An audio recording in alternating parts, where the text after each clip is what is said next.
تمشي على بحث هو سكة القطار كله بحث وإزاز وأنت عارفاني. أنا طالعة حاسة بوجعي بس كنت فرحانة إن أنا رايحة أشوف أولادي.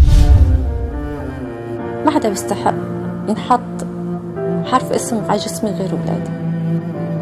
ضلت هاي ذكرى من فرع فلسطين. حاول أيام نتذكر أشكال أولادنا، حتى أشكال أولادنا نسيناها. صاروا يضربوا وصاروا يهددوا فينا. زوجتك صارت بين ايدينا. هو خايف، كانوا يقولوا كتير بالسجن مظالم، بس انا شفت الظلم قدام عيني.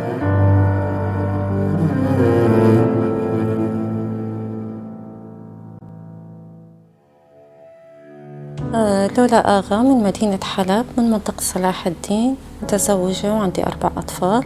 اعتقلت أول اعتقال بال20/10/2013 فرع الجوية، كان الاعتقال مدة قصيرة. تاني اعتقال 17/2/2014 بالأمن العسكري بحلب، ودام اعتقالي لمدة 3 سنوات. كانت التهمة مشاركة بالمظاهرات وتمويل الإرهاب وكتم معلومات.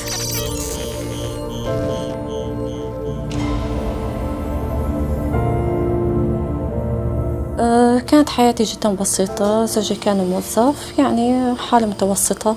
كان همي إني ربي أولادي ودرسهم وعلمهم أحسن تدريس. عندما بلشت المظاهرات بدرعا، فنحن كنا متحمسين أن تبلش عنا. ففترة حملي صارت الأحداث وكانت الأمور كتير صعبة علينا. فكانت رفيقتي المقربة إلي كنا نتحدث عندها بالعيادة، فهي دكتورة. نقعد نتحدث عن الأحداث.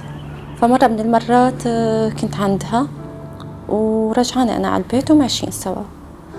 فطلعت مظاهرة بصلاح الدين. فجأة نحن لقينا حالنا بيناتنا، ما كنا مرتبين لأي مظاهرة أو نطلع بأي مظاهرة أو نشارك، مجرد كرأي. فنحن ما بنعرف، لما شفنا حالنا بقلب المظاهرة فطلعنا فيها. كانت أول مظاهرة كتير صعبة. شفت قدامي شاب انقتل. بعد ساعتين فضت الأمور وحزنت هي تروح على بيتها وأنا رحت على بيتي. كان وشي يعني أصفر وتعبير وشي كانت واضحة. فزوجي سألني فقلت له أنه هيك. فجوزي بصراحة أنه رفض وكان معارض إني أنا أطلع بالمظاهرة. قلت له بس ما بعرف أنا كيف طلعت، ما بعرف يعني صار هالمنظر قدامي. فقال لي تاني مرة أنه لا تعيديها. بيوم جمعة الله أكبر صارت المظاهرة وعدوا من قدام بيتي. كان زوجي مو.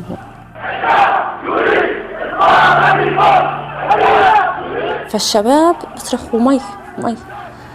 فبصراحة أنا ما فيني تمالكت نفسي يعني. فأنا كان بيتي أرضي وشباكي على الشارع. فرحت فورا مديت البربيش ومديتهم على الشباك لحتى ما أفتح أنا الباب. فهو من الشباك أنا عملت حالي إن أنا عم بغسل شباك ورشيتهم في الماء. كان إحساس بصراحة إني ما بعرف. أنا المهم إني أنا شارك، ما حسيت أمسك حالي. بس فصل علي ابني الصغير وقال له ماما أنه رشتهم بالمي. طبعا كمان صارت مشكلة كتير كبيرة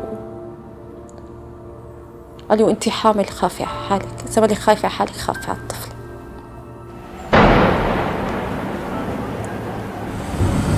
صار القصف على حي صلاح الدين. فجأة أنا الساعة 6 الصبح بعد ما تسحرت صليت الفجر ونمت. فبلاقي تليفوني بيندق. رفيقتي بتقلي أنه العالم عم تفضي المنطقة. النزوح الجماعي لأهالي حي صلاح الدين والمشهد جراء القصف العنيف. قعدت بمنطقة السكري. من بعد منطقة السكري انتقلنا على باب المقام، قعدنا فيه. هون أنا تعبت كتير. كان مهددة بالإسقاط الحمل. فدقت لي رفيقتي وقالت لي في غرفة في المدرسة إذا بدك تعي روح عليها، هي بالحمدانية بالحي الرابع. بعد فترة الولادة هون قطعت الكهرباء والمي من حلب. وغاز ما في وكهرباء ما في. والأطفال يعني لازم أن يكون في أكل، في طبخ. أنا الأكل قال أنه حتى يعملوا طبخة مجدرة لهالأطفال هاي. هون صحت لجوزي منطق غرفة بقلب شغله بمحطة بغداد.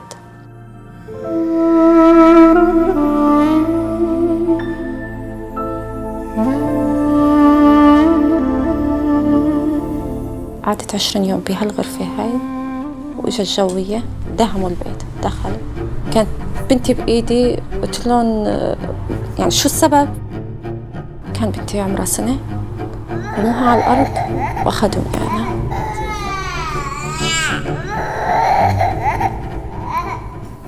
وصلت على فرع الجوية، نزلوني لتحت. هون فكوا الطماشة من وجهي، فلقيت حالي إني تحت الأرض.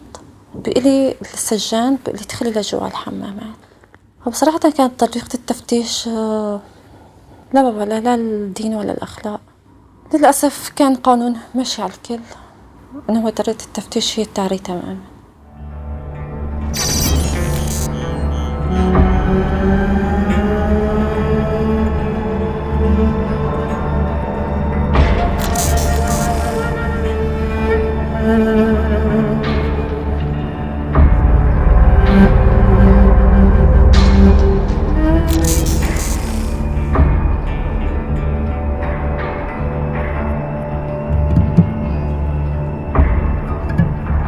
بعد ربع ساعة ندهولي على التحقيق. كانت فترة التحقيق غير تحقيق، يعني من دون ما يسألوك أي سؤال فورا طحوك على الأرض وهي الضرب.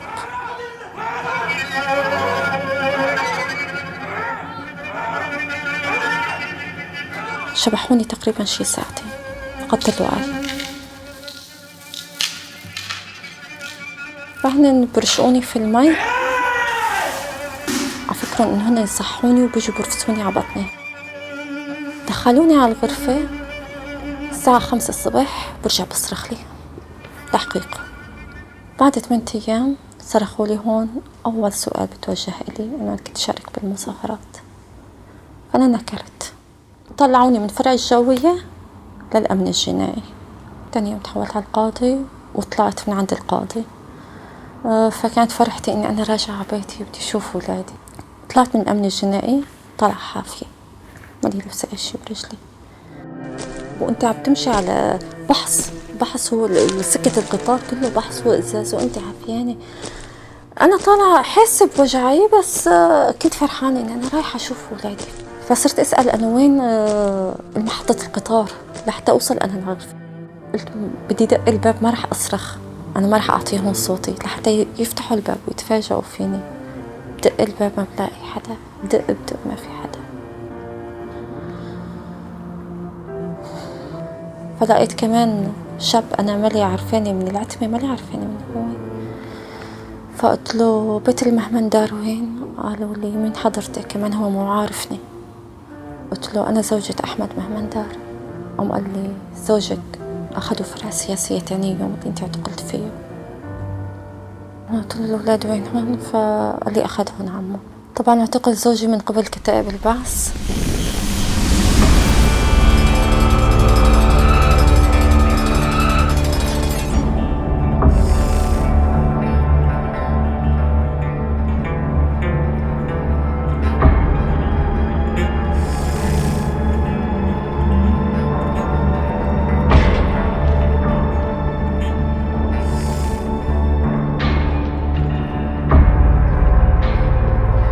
فزوجي اعتقل من قلب وظيفته هو ورفقاته وهو رأس عمله. عند خروجي من السجن كنت مضطرة أني أنا دور على عمل. فدورت على عمل، فلقيت ورشة خياطة. كنت في الساعة 5 الصبح هير أمور أنا بعد أتيسر على شغلي، أرجع الساعة 7. الاعتقال الثاني كان يوم جمعة، كان يوم عطلتي، فكنت أبطاني الراتب لحتى أشتري غراض للبيت. فوقفني حاجز المحافظة، قال لي هويتك. فأنا شلت هويته وعطيته إياها. فدخل على المفرزة، فبطلع بيسألني شو بقربك أحمد مهمندار؟ قلت له زوجي. ففورا قالوا له خدوها على الفرق. قال لي لا تخافي، شغلة سؤال وجواب.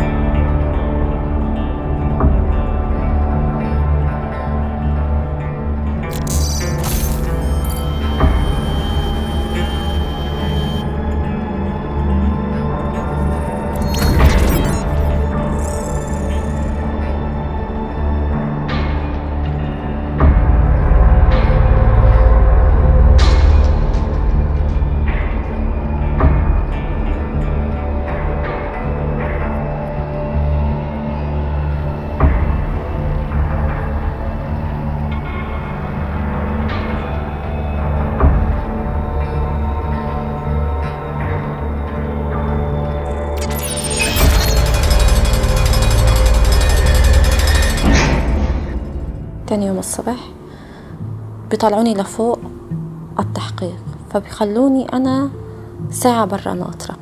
فجأة بلاقي الشبيح اللي كان واقف على أمن العسكري اللي أخذ هويتي وابن حماي معه أخوه لزوجي، ودخل على غرفة التحقيق.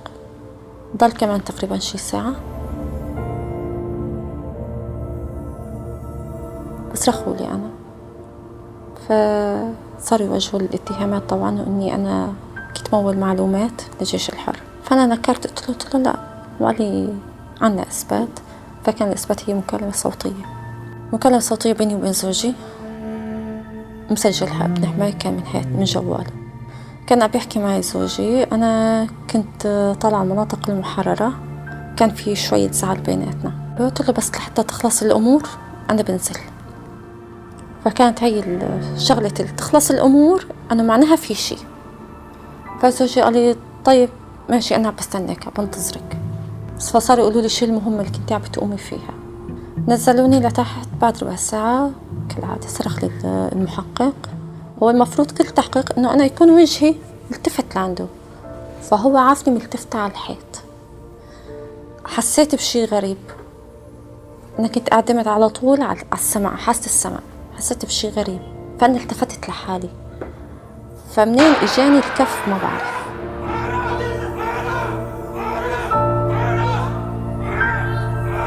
تاني يوم برجعوا كمان بصرخوا لي على التحقيق، نفس التحقيق، نفس الضرب. كان يجي السجان يشعل القداح على رؤوس أصابعي، يزيد الألم. أنا ضليت بالأمن العسكري شهر. بعد شهر بصرخوا لي على التحقيق، فهو كان مجرد بيقول لي أنا رح أوديكي ورا الشمس وما رح أجيب غير إعدامك، وخلاني أوقع على ورق فاضي. فالساعة 6 الصبح بصرخوا اسمي، وصرخوا ل60 شاب. أنا ما شفت باص الكبير، عرفت مترحلين عشان. أول ما نزلنا وقت دخلنا، فضربت عيني على لائحة مكتوب عليها داخل مفقود وطالع مولود. مجرد ما ريت أنا الجملة بصراحة عرفت أنه صرنا بفرع فلسطين.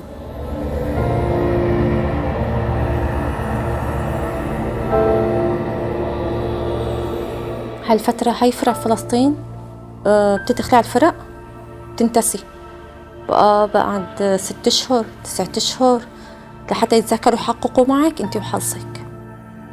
دخلوني على فرع فلسطين، طلعوني، كان طابق ثالث طلعوني عليه، فيه 9 غرف،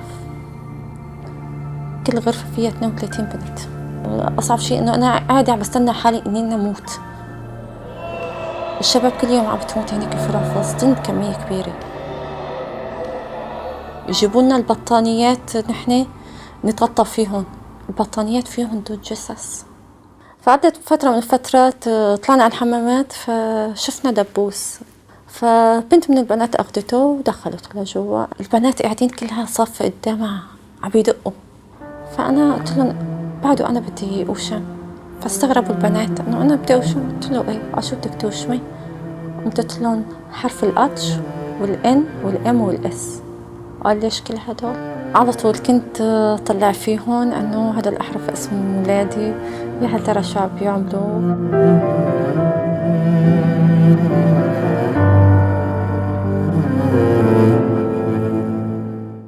بعد 3 أشهر اجى دوري في التحقيق. كان هو التحقيق شكلي، بصمني وطلعت من فرع فلسطين على عدرا. اللي فاجأني رفقاتي انه لسه صار لهم 3 أشهر بالسجن عدرا بستنوا دورهم عند القاضي، لساتهم ايداع، يعني لا توقفوا لا طلعوا.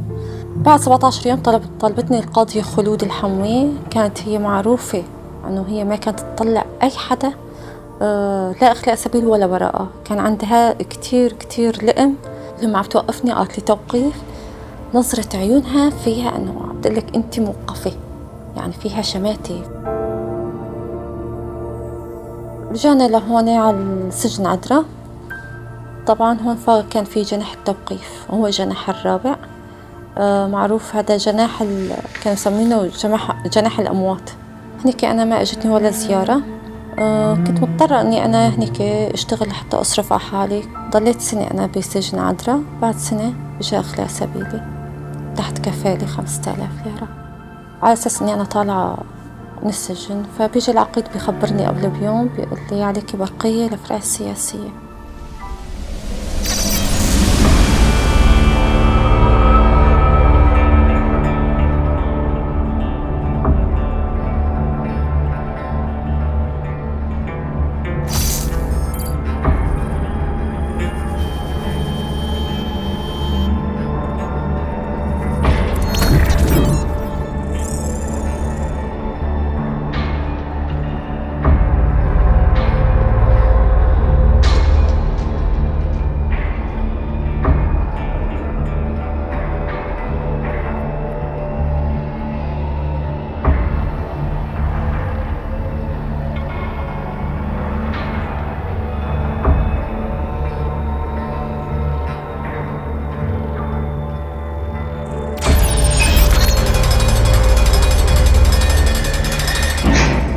فأنا رجعت الحالة فيني بصراحة يعني مثل أول اعتقال إلي.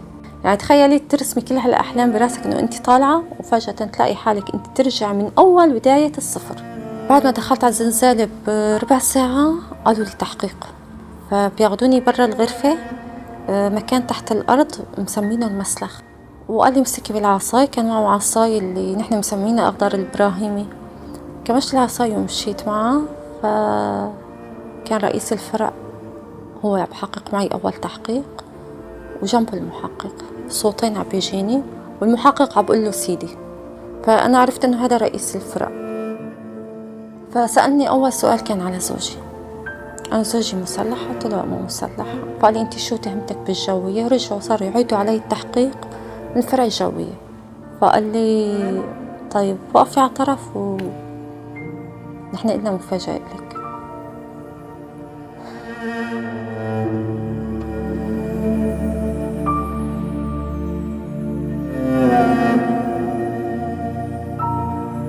جابوا زوجي وقالوا لي ما بطلعي أي حرف. شفته لزوجي بصراحة يعني لو ما صوته أنا ما بعرفه. كنت مشتهية إني أحكي معه، له شو صار فيك، بس كان ممنوع. فسجان عاد عليه التحقيق. قال له شو كنت أنت تشتغل؟ فقال له كنت مسلح. كان معترف على حاله مسلح. قال له مرتك شو كانت مهمتها؟ قال له هي اللي حرضتني. كان معترف علي زوجي. قال له هي اللي حرضتني وكانت هي توصل المعلومات. زوجي ما عارفة إني أنا كنت طبعا بالفرع. قام قال لي شو يا لولا؟ مثل ما حكى جوزك. هون جوزي عرف إني أنا موجودة، فكانت الصدمة كمان له. رجعت عدت أقوالي وقلت له جوزي هو موظف عند الدولة وروح اثبته وراءه، يعني ما في أي يوم هو تغيب. فجوزي لما شاف القوة عندي إني أنا برأته فامتلكته هو القوة، رغم أنه الجروح وجسمه ما كان متحمل يلقى شي نهائي. فرجع غير أقواله بنفس الساعة. قال له أنا من التعذيب والضرب أنا هيك اعترفت، لا أنا إلي علاقة ولا مرتي إلها علاقة. ورجعوا صاروا يضربوا وصاروا يهددوا فيني. زوجتك صارت بين إيدينا. هو خايف. أثناء وقت صارت تحرش فيني شلته مشيت من عيونه عشان أشوف بعيونه. أنا ما عاد فيني طلع بجوزي. أنا ما عاد فيني طلع بجوزي. وقعت بين نارين. ما عاد ما بعرف شو بدي أعمل، ما بعرف. بس كل همي إنه ما هو جوزي هو يطلع، وبنفس الوقت ما لي يعني إني طلع بجوزي.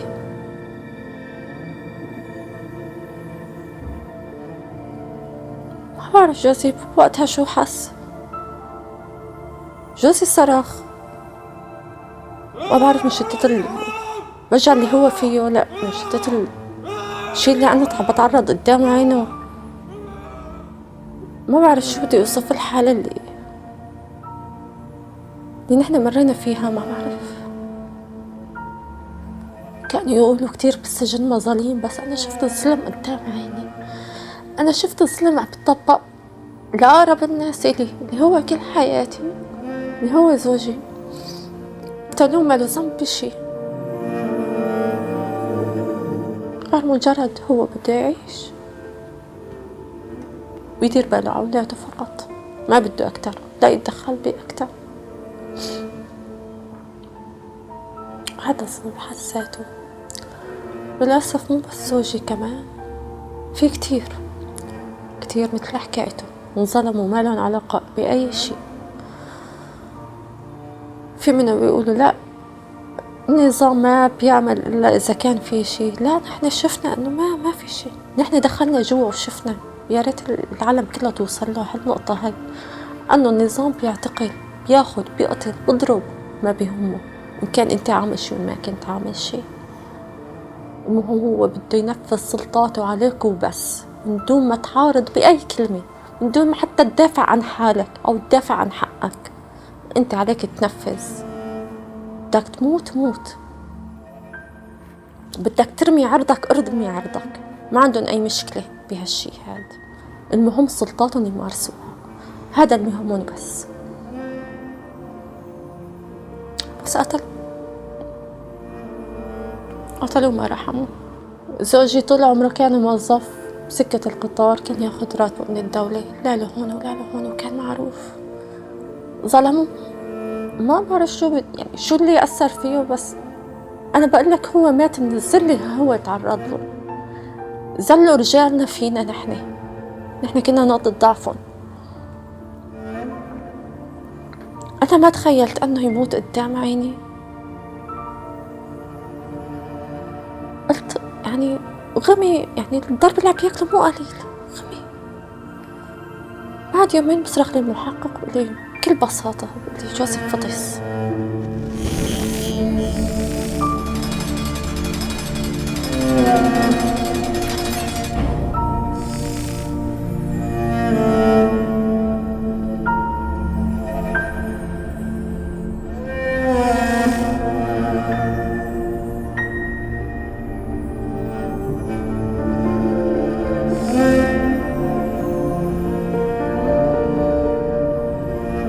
فهو رجع التعذيب من أول وجديد. تم تحويلي لعذرة، رجع تم إيقافي بتهمة الكتم الجنائي وتمويل المعلومات. طبعا توقفت بعد فترة تقريبا شهر، إجانت تقريبا مثل شلل نصفي، ونص التحتاني ما عاد تحس فيه، وتمي معلق على جنب.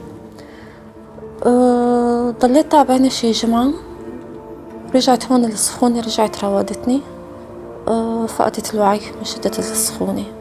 البنات صارت يخبطوا الباب لحتى تجي الطبابة، فدخلت الطبابة، كان عصر، وحطوا لي سيروم، حللوا لي الدم، فقالوا صار معي جرثومة بالدم، وجرثومة تمركزت هي براسي من تلوث المياه. ضليت على هالحال شهرين، بين الغيبوبة وبين إني شوي أصحى وارجع أروح بغيبوبة. لما شافوني أنا رجعت بهالحالة انصدموا، قالوا وين لولا كانت قبل اختلفت كتير. فهن صاروا يعطوني، صاروا يشجعوني إنه لا الولا بدك ترجعي تطلعي، بس هن مو عارفانين الشي اللي أنا تعرضت له. هاي كانت الحلقة المفقودة عندهم. بعد ما تحسنت رجعت استملكت قوتي وقلت لازم أنا أرجع مثل قبل، أنا عندي أولاد بدي أطلع. فأنا رجعت على شغلي. ابتكرت شغل الخرز، صرت أشتغل خرز وبيع للبنات. فكان تسريب الخبر بإعدامنا بصراحة. نحن تفاجأنا بالموضوع، يعني لما وصلنا الخبر على عدرا بعد ما انعلن بإعدامي. إلي صديقة عندي طبعا هو وصل الخبر وحكيت لها. فكان كتير الخوف إني بالفعل يكون مزبوط يعني. فهي فورا وكلت لي محامي. خلال هالشهرين هدول قدرت إني أنا أطلع، طبعا بدفع مصاري يعني. أخذ القاضي نهاردة 500,000 لحتى يخلي سبيلي تحت محاكمة. فكنت رحنا النيابة العامة وأنا على أعصابي، فهو بقول لي خلص يعني أخلينا سبيلك. فهو بمجرد هالكلمة أخلينا سبيلك أنا ما بعرف يعني كيف رقدت وطلعت، ما بعرف. فهون قالوا لي وقفي نختم لك، فختموا لي على إيدي وطلعت. عند اللي طلعت توقفت بالشارع، هون كانت شعور الفرحة وشعور الخوف. أنا وين بدي أروح؟ كيف بدي أمشي؟ أنا الشام ما بعرفها، بدي تليفون أتواصل مع حدا، أتواصل مع رفيقتي. دقيت لرفيقتي وإجت أخذتني. عند إجت رفيقتي أخذتني وشفتها، هون راح شعور الخوف. وأذن أذان المغرب، قال لي صار لي زمان لسه معاني صوت الأذان، مثل مولود جديد وطالع على الدنيا بسمع أول مرة صوت الأذان. حسيت بخشوع، تذكرت كل شي مريت فيه والحمد لله الله نجاني. وخبرت أولادي إني أنا طلعت كمان. وطبعا اشتغلت فترة لحتى يكون معي أجرة الطريق لحتى أنزل فيه على حلب. توكلت على الله ونزلت على حلب لأشوف أولادي. أخذت الأولاد ورحت حضرت المحكمة. فأنا بتفاجأ بحكمي، كنت متوقع إنه يأجلني، فبتفاجأ في حكمي بحكمني 16 سنة. فأنا قلت خلاص رحت نحط الكلبشات بإيدي وانزل لتحت الدرج. ففورا شو بقول لي لا معك انت شهر، يا بتطعني بالحكم يا تسلمي حالك. فأنا لقيتها فرصة، إنه رب العالمين أعطاني فرصة، تسبي بقى هالفرصة هاي. فأنا هون رتبت أموري إني أطلع على مناطق إدلب. قعدنا تقريبا شي جمعة بإدلب. ابني الكبير حس حاله إنه هو تغير عليه الجو، نزل على حلب ما طول شهر، ولا قال لي ماما أنا ما عاد فيني بدي أجي لعندك. قلت له جيب خواتك وتعال. وابني طبعا طلع أخته وطلع فيها لعندي، بس أخته الصغيرة ما حس إني يجيبها. هاي الشغلة الوحيدة اللي بنتي تركت بنتي بسوريا، حسرة بقلبي. الأسى ما بينتسى، ما فيك تنسي شي. ممكن تتناسي لحتى تحسني تعيشي، بس ما فيك تنسي. أي جلسة بتجلسيها مع أي حدا فبتلاقي حالك تلقائيا عم بتحكي عن الأفرع وعن السجن. ممكن أنا أسكت عن سجني، عن تعذيبي، أسكت عنه، إيه ما عليه شي. ممكن سامح فيه، أنا بسامح فيه عن الأسلوب الضرب ولا بسامح فيه، بس ما بسامح أنا على الشي اللي تعرضنا أنا وزوجي. هذا مستحيل سامحه. زوجي مات بحسرة، هذا مستحيل سامح فيه.